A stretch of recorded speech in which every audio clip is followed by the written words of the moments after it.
America जैसा समृद्ध देश कोरोना में मुंह की खाके पड़ा है। बड़ी गजब की गहरी चोट आई है उसको, अर्थ के रूप से भी थोड़ा कमजोर हुआ है कि नहीं? नहीं तो दाढ़ मारता, लेकिन पता चलता है कि हाँ कहीं न कहीं सब चोटिल हुए हैं, चोट तो बड़ी गहरी पहुंची है।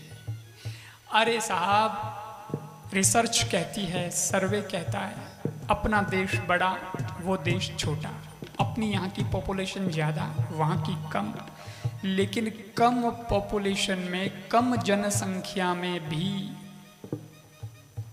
वहाँ कितना बताते हैं, कुछ प्रतिशत बताते हैं, मुझे याद नहीं आ रहा, लेकिन बहुत ज़्यादा संख्या में मानसिक रोगी है वहाँ पर। उनके पास पैसे की कमी नहीं, खूब पैसे हैं, कार बंगले हैं, एक एक व्यक्ति के पास दो दो अपनी अपनी पसंद की अलग अलग कारें हैं। वाइफ अलग कार लेके जाती है, हस्बैंड अलग कार चलाता है, उसकी जॉब अलग है, इसकी जॉब अलग है, अलग अलग शान शौकत के साथ बड़ी वैभव की जिंदगी, बड़े विलासिता की जिंदगी वो लोग जीते हैं। लेकिन फिर भी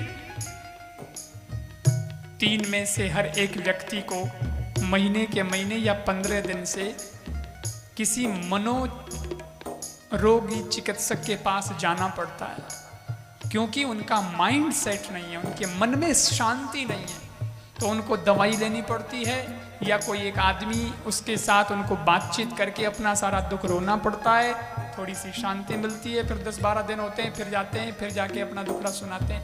ऐसे करके कईयों को तो दिमाग खराब हो गया, कई तो पागल जैसे हो गए, कईयों की दवाइयाँ चल रही है।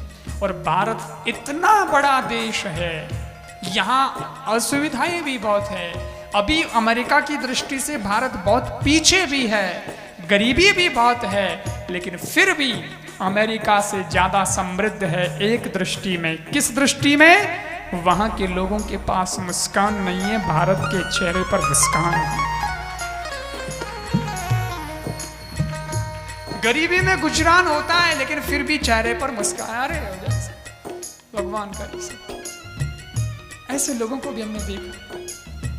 कोरोना के इस काल में भी मैं धन्यवाद देता हूं उन लोगों को जिनके जीवन में ऐसी परिस्थिति कभी सोची नहीं थी, वैसी आ गई है, लेकिन उसके बाद भी उन परिस्थितियों से भी वो निकले हैं, जैसे तैसे भी गुजारा करते होंगे, लेकिन फिर भी उन्होंने चेहरे की मुस्कान नहीं खोई है। ये किसने दिया?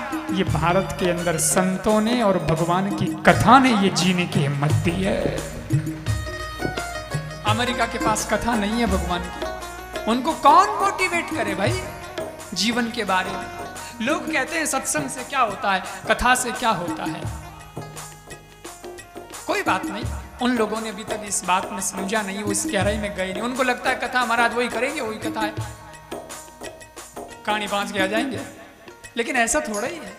इस कथा के सार को निकाल करके जब लोगों के सामने प्रस्तुत किया जाता है तो रोती हुई आंख हंसने लग जाती है, जीवन पुनः उठ खड़ा होता है, जीने की एक नई हिम्मत प्राप्त हो जाती है। इसलिए मेरा भारत महान है, ये भारत को सबसे बड़ी देन है ईश्वर की।